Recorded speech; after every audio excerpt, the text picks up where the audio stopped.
Cutter लावलं का नाही ठीक आहे लावलं तुम्ही कुलूप खोललं तर कटर मी कट करून टाकेन ग्राइंडर नेलं होतं हो नाही करायचं अजिबात तुम्ही कोणाची हाय काय करायचं तुम्हाला स्पष्ट जी काही घटना घडली ती दुर्दैवी घटना आहे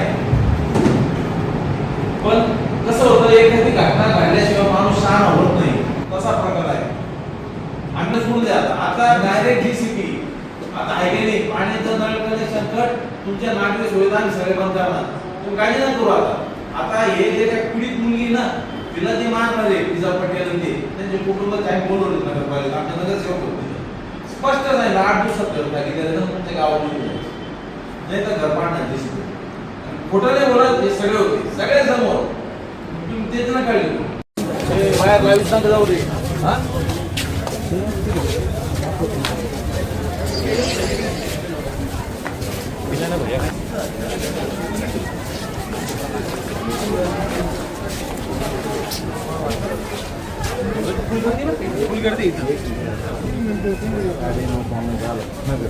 अजून 5 मिनिटं समजा ठीक आहे घटना घडली तिची एवढी गरजेचंच नव्हती ना बरं तिने काय केलं माहिती पाहिजे हा पण एक मोठा विषय ना तिच्या माग जे लोक पळाले ना त्यांना छाको दाखवलं तुम्हाला पण तिचं काही होऊ दे लोकांमध्ये ती काय करू शकते लोकांमध्ये हिंमतच राहिली नाही हे सगळं अजिबात म्हणजे मला इथून पुढं पूर्ण तुमचं साधन देतो दिसलं नाही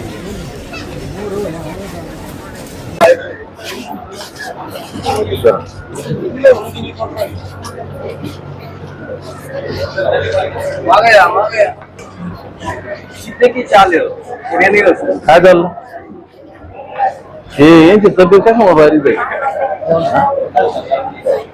काय गरीबाला सुद्धा आणि जो श्रीमंताला सुद्धा आमचं म्हणणं काय आमचं म्हणणं एकच आहे जे आपल्याला बॉर्डर ठरवून दिलेली बस मान्य बस त्याच्यावर आमचं म्हणणंच नाही ना काय आता हे काय आहे, आम्हाला फार हौस नाही लक्षात द्या पण काय होतं घटना घडत गेली उद्या तसं घडलं भविष्यात चांगले व्यवसाय करायचे असले ना मी तुम्हाला शब्द देतो ऐका तुम्ही ना थाटात व्यवसाय करा जेवायला काहीतरी घरी बोला आम्हाला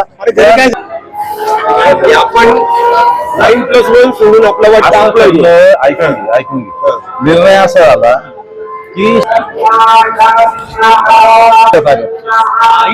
अजिबात माल दिसता का म्हणजे कुठपर्यंत माहिती का वाचनालयाच्या मागून राऊंड शेप घेऊन यायचं वाचनालयाच्या मागून हा वाचनालयाच्या मागून काय थोडं आहे ना तुम्ही काय करायचं जिथं तुम्हाला डिस्टर्बन्स वाटत तुम्ही काय करा फोटो काढून माल पाठवा तुम्हाला इतकं सुट करून देऊ राहिलो ना तर साहेब फक्त तुम्हाला येऊ म्हणणार आहे की अच्छा काम करे साहेब संस्था आम्हाला त्याच्यातच आनंद आहे साई भक्तांना ज्याच्यात आनंद आहे तोच आनंद आम्हाला आहे तुम्ही एकदम टाईट ठेवा एकदम काही जाईबा आहे का हा सगळं माग आता आमच्या आत जाऊन पद की पुढे अजिबात यायचं म्हणजे सगळं जाऊन टाकायचं बरं का पुढे लावायचं पण तुम्हाला इथपर्यंत येतो कुठपर्यंत चौकापर्यंत हे हातगाड्या वगैरे इथं काही लागले नाही पाहिजे तुम्हाला परत सांगतो हे सगळं हे पण देतो ते पण देतो नाही काय कातडीने कोणीच ठेवायचे नाही तुम्ही बिनधास्त कारवाई करा आम्ही आहे ना हा हे इथपर्यंत घ्या तुम्ही कुठपर्यंत घ्या चौकापर्यंत इथं कॉर्नरपर्यंत आणि इथं घ्या साई भक्तांचा जे वावर आहे ना तुम्ही घ्या तिथपर्यंत घ्या कुठं हा त्या कॉर्नरपर्यंत तुम्ही घ्या अजिबात रोड मोकळे पाहिजे तुम्हाला काय हाय काय नाही कधी 2-4 दिवस अजिबात मध्ये तुम्ही बोलायच नाही आम्हाला आमची कारवाई करू द्या तुमचं कुठपर्यंत आहे काय तुम्हाला एक मार्किंग करून देऊ त्याच्या आतमध्ये तुम्हाला काय गोंधळ घालायचं का त्याच्या बाहेर यायचं नाही आणि कायमचं आता ते मी करून देतो तुम्हाला तुम्ही गडबड नका करू सील करून टाकेल बरं दुकान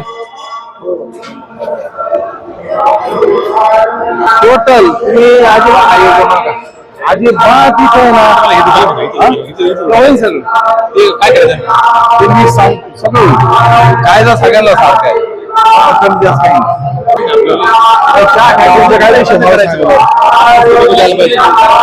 चहा कॅन्टीनचं काय रांग साहेब त्यांचे लागत राहत असं ना नियंत्रण ठेवत आहे तुम्ही काय म्हणते छोट्या मोठ्या गोष्टी कंप्लेंट करायची डोकं दुखत आणि ताप आला हे सांगायचं नाही हा कॅन्सर झाला अटॅक आलाय असं सांगायचं. मोठे आजार आहे, छोटं मोठं नाही सांगायचं अजिबात. काय करू नका ते. एकदम स्ट्रिक्ट करा. करू लोकांना जो साहेब समजून पुढे जा बाजार काही ठेवा ते बंद करून टाकणार आपण. ठेवायचं नाही, ठेवायचंच नाही यार. काय ठेवायचं हे सगळं हे जे कायदे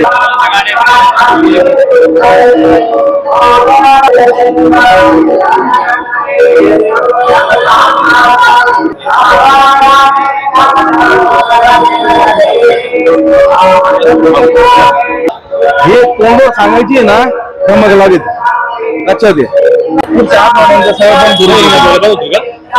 सगळ्या पार्क मध्ये घालणार आपण. आता हे मला 8 दिवस आहे ना स्पीड लाईन होते काय कालपासून सुरुवात केली आपण. आमच्या लोकांना सुद्धा 100% लोकांना कंट्रोल यायला 8 दिवस लागले. कारण हे शहर छोटं नाही. 500 रूम 1000 रूम इकडं तिकडं मध्ये काय होतं आणि रात्री सकाळी 6 येऊन रात्री 12 वाजता झोपायचं. बाहेरची स्पेस होती ना सगळे पॉलिश वेले लाईन आहे ना तिकडं लावा. मध्ये साहेब भक्तांना जायला राहू द्या. तिकडे गाड्या लागणार. केलं होतं आम्ही 2दा केलं होतं. 2दा मध्ये आमचं तिथंच होतं जावं फिक्स पाईपलाईनला वगैरे लावून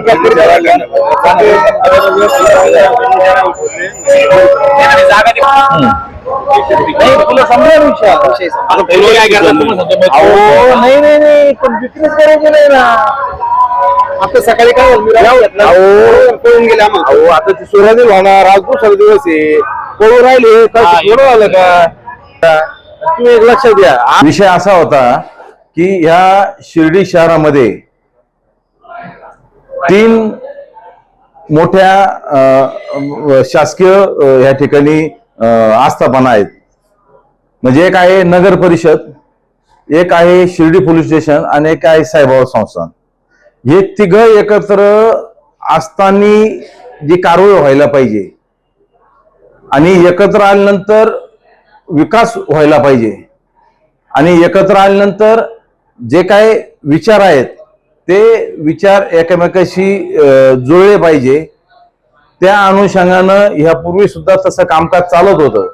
पण झालेली कालची दुर्दैवी घटना ही साईबाबा संस्थांनी जसं नगर परिषदेने त्यांचं काम काल हाती घेतलेलं आहे, पोलीस स्टेशनने त्यांचं काम हाती घेतलेलं आहे, तसं साईबाबा संस्थांच्या सुरक्षा अधिकारी व त्यांचे सुरक्षा कर्मचारी यांनी सुद्धा ते काम कशा पद्धतीने हाती घेतलं पाहिजे, कुठली जबाबदारी त्यांच्यावर निश्चित केली पाहिजे, याच्यासाठी आजची मीटिंग आयोजित करण्यात आलेली होती. सर्वात प्रथम शिर्डी शहरात रस्त्यावर कुठलीही हातगाडी कुठलाही व्यवसाय कोणी करू नये अशा पद्धतीची त्या ठिकाणी आम्ही आज कालपासून 100% बंदी घातलेली आहे. यापुढे असे कुठलेही व्यवसाय किंवा हातावर किंवा रस्त्यावर तुम्हाला कुठलीही गोष्ट विकता येणार नाही. जे काय तुम्हाला जो काय व्यवसाय करायचा असेल तो परवानगी घेऊन तुम्हाला व्यवसाय करावा लागेल. आज ज्यावेळेस आम्ही रूट मार्च घेतला, साईबाबा संस्थांचे अधिकारी कर्मचारी आमचे सर्व नगरसेवक होते, गटनेते होते, आमचे भाजपचे नगरसेवक व शहर अध्यक्ष होते. तर त्या ठिकाणी ज्या वेळेस 9 मीटर रोडला आम्ही जात होतो त्या ठिकाणी नगरपालिकेची आमच्या अतिक्रमण पथकाची गाडी त्या ठिकाणी उभी होती आणि त्या दुकानावर ती कारवाई करत होती. बरेच जुने त्या ठिकाणी ते आमचे व्यापारी आहेत ते येऊन आम्हाला भेटले. त्यांनी आम्हाला विनंती केली की आम्ही आमच्या जागेत आहोत वगैरे. त्यांना स्पष्ट भाषेत सांगितलं जी काय घटना घडली आणि पुढे भविष्यात घडू नये म्हणून जशी नगर परिषदेची जबाबदारी नगर परिषद करू राहिली तशी तुमच्याकडनं पण आम्हाला व्यापाऱ्याकडनं नागरिकांकडनं सहकार्याची भूमिका आम्ही अपेक्षित ठेवत आहोत. त्या अनुषंगानं तुम्ही शटरच्या पुढं कुठंही तुम्हाला व्यवसाय करता येणार नाही. शटरच्या आतमध्ये तुम्हाला जो काही व्यवसाय करायचा तो करा. तुम्हाला मी 100% खात्री त्यांना सांगितलं की एकदा शिर्डीत रस्त्यावर कोणी फिरताना दिसलं नाही समजा वस्तू विकणारे, हातगाडी लावणारे, तर एक तुम्हाला सुद्धा त्या व्यवसायात तुम्हाला चांगले त्या ठिकाणी व्यवसाय मिळणार आहे. त्यांना ते मान्य झालं आणि त्यांनी कबूल केलं की भविष्यात यापुढे आम्ही शटरच्या पुढे कुठेही आम्ही आमच्या त्या ठिकाणी व्यवसाय करणार नाही. बऱ्याच जणांनी बघायची भूमिका घेतलेली आहे. मी तुम्हाला सांगितलंय, नागरिक आहेत, दुकानदार आहेत, पोलीस आहे, संस्थांचे सिक्युरिटी आहे, आमचे MSF आहे, सगळ्यांनी बघायची भूमिका घेतलेली आहे. मी त्या ठिकाणी निषेध केला त्यांचा आणि त्यांना स्पष्ट भाषेत सांगितलं यापुढे अशी कुठलीही घटना घडता कामा नये की तुम्ही एका ठिकाणी बसून राहिला तर समोर घटना घडते, तुमच्यावर त्या संदर्भात शिस्तभंगाची किंवा कठोर कारवाई करण्यात येईल अशा शब्दात मी त्यांना सकाळी त्या आरोपींच्या कुटुंबातील लोकांना मी माझ्या कॅबिन मध्ये बोलवलं होतं. आमचे गट नेते सगळे नगरसेवक या ठिकाणी हजर होते बऱ्यापैकी. त्या जी काय फिजा पटेल आहे तिची आई, तिचे वडील या ठिकाणी आले होते. ते शिर्डी शहरात राहणारे, म्हणजे त्यांचा रहिवास शिर्डी शहरातला नाहीये, ते सिल्लोड या शहरातनं या ठिकाणी आलेले आहेत. त्यांना मी स्पष्ट भाषेत सांगितलं तुमचे मुलं तुमच्या ताब्यात नाही. जो काय प्रकार घडलेला आहे हा प्रकार सगळ्या शहराने त्याचा निषेध केलेला आहे. तुम्ही तुमच्या गावाला इथून निघून जावं. तुम्ही ज्या पद्धतीनं घर बांधलेलं आहे ते बेकायदेशीररित्या या ठिकाणी तुमचे घर बांधलेलं आहे, त्याच्यावर आम्ही नगरपालिका कारवाई करणार आहोत आणि तुमचं या शहरात राहण्याचं बिलकुल कुठल्याही शहरवासीची इच्छा नाही. तर त्यांनी मला मान्य केलं की आम्हाला 8 दिवसाची तुम्ही वेळ द्यावी, आम्ही 8 दिवसात आम्ही आमच्या गावाला निघून जाऊ. काय झालं, मीटिंग घेतली. ती मीटिंग घेण्याचं जे प्रयोजन होतं ते अति तातडीचं होतं आणि त्या अगोदरच मुख्य कार्यकारी अधिकारी असतील, त्यांचे अधिकारी असतील, चेअरमन आलेले होते. त्याच्यानंतर त्यांच्या काहीतरी मला वाटतं डॉक्टर लोकांच्या मुलाखती होत्या, असे बरेच त्यांचे विषय होते. पण जे सिक्युरिटी ऑफिसर आहे माळी साहेब, त्यांनी त्यांची परवानगी घेतली होती. त्यांच्या कानावर हा सगळा विषय घातला होता आणि त्यांनी परवानगी दिल्यानंतरच त्या ठिकाणी आम्ही सर्व एकत्रित त्या ठिकाणी मीटिंग घेतलेली आहे. होणार आहे शिर्डीत. काल उच्चस्तरीय अधिकाऱ्यांबरोबर संध्याकाळी मीटिंग झालेली आहे. त्या संदर्भात अशी पण चर्चा झालेली आहे की एकदा हे रस्त्यावर जे बसणारे आहेत, रस्त्यावर जे ज्यांनी काही समजा काही म्हणजे बाकडे लावले असतील किंवा स्टॉल लावले असतील, हे सगळे एकदा 8 दिवसात सगळं व्यवस्थित क्लिअर करायचं. परत कोणी रस्त्यावर व्यवसाय करणार नाही याची खबरदारी घ्यायची आणि टप्प्याटप्प्यानं पुढच्या आठवड्यात आम्ही जे काही रस्त्यावर वाहनं लागतात त्यांना पार्किंग मध्ये जाण्याचं आम्ही त्यांचं नियोजन केलेलं आहे. त्यांना पार्किंगची जागा उपलब्ध करून आम्ही दिलेली आहे. तर त्या ठिकाणी तो दुसऱ्या टप्प्यात विषय येईल.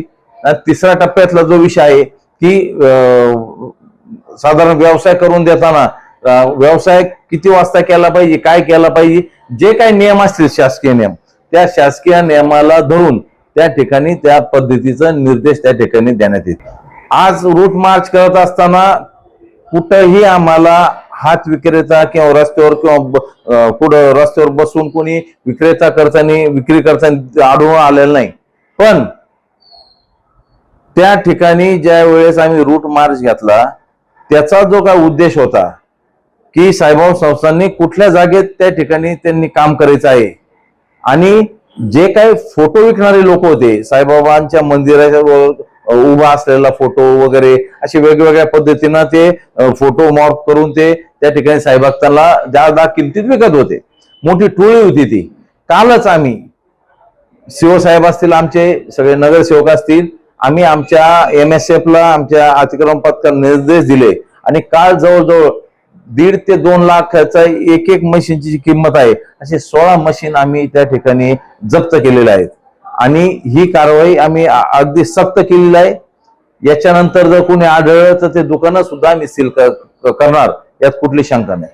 मला एक प्रश्नाचं उत्तर द्या तुम्ही, व्यवसाय कायद्याने केला पाहिजे का बेकायदेशीर? जर कायदेशीर केला पाहिजे तर तुम्ही आमच्याकडनं परवानगी घेणं बंधनकारक आहे. नगरपालिकेच्या जागेवर कुठला कायदा म्हणतो की व्यवसाय करून दिला पाहिजे? नगरपालिका कायद्याने काम करणारी पालिका आहे, न्याय व्यवस्था आहे. त्याच्यामुळं कोण काय बोलतं याच्याशी आम्हाला काही देणं घेणं नाही. आम्ही कायद्याच्या चाकोरीत चालणारे लोक आहोत. या शहराला सुरक्षिततेची गरज आहे. त्याच्या अनुषंगाने आम्ही जे काय पावलं उचललेले आहेत ती कठोर आहेत, गरजेची आहेत आणि भविष्यासाठी सुद्धा आम्ही अशाच पद्धतीने पावलं उचलणार. संदर्भात सुद्धा साईबाबा संस्थांच्या सुरक्षा अधिकाऱ्यांना निर्देश देण्यात आलेला आहे की ज्या पद्धतीनं त्या ठिकाणी जे काही भेसळयुक्त दूध त्या कुत्र्यांना देण्यात येतं बाबांच्या नावाखाली आणि साई भक्तांकडनं आम्हा पैसे लाटले जातात, ते सुद्धा कायमस्वरूपी बंद करण्याच्या संदर्भात आम्ही सूचना दिलेल्या आहेत. तर गोली ये दोनों चीजें बंद होगी, उसकी फिक्र आप ज्यादा मत करो. ये सब धीरे धीरे सब कुछ होगा, एक दिन में कुछ होने वाला नहीं है. लेकिन मैं आपको आश्वासित करता हूं कि ये जल्दी ही आपके सहकार्य से, आपका सहकार्य उसमें ज्यादा है, आप हमें सहकार्य नहीं करते, आपको पता है गोली किधर मिलती है लेकिन कभी आप दिखाते नहीं. ये जो बात है ये ज्यादा परेशान करने वाली आहे. पान टपरीवर सुद्धा आपण सक्त कारवाई करणार आहोत. त्यांना परवानगी घेणं बंधनकारक आहे आणि त्यांनी त्यांचं नियमाचं पालन करणं गरजेचं आहे. कुठलं सामान ठेवता म्हणजे कसं ठेवता याच्यावर आमचं लक्ष असणार आहे. तो त्यांनी आमची परवानगी घेणं बंधनकारक आहे. एकदा परवानगीच्या आमच्या कचाट्यात ते आले का आम्ही बरोबर त्यांना दोरीत कसा व्यवसाय करायचा आमच्या भाषेत आम्ही सांगू त्यांना.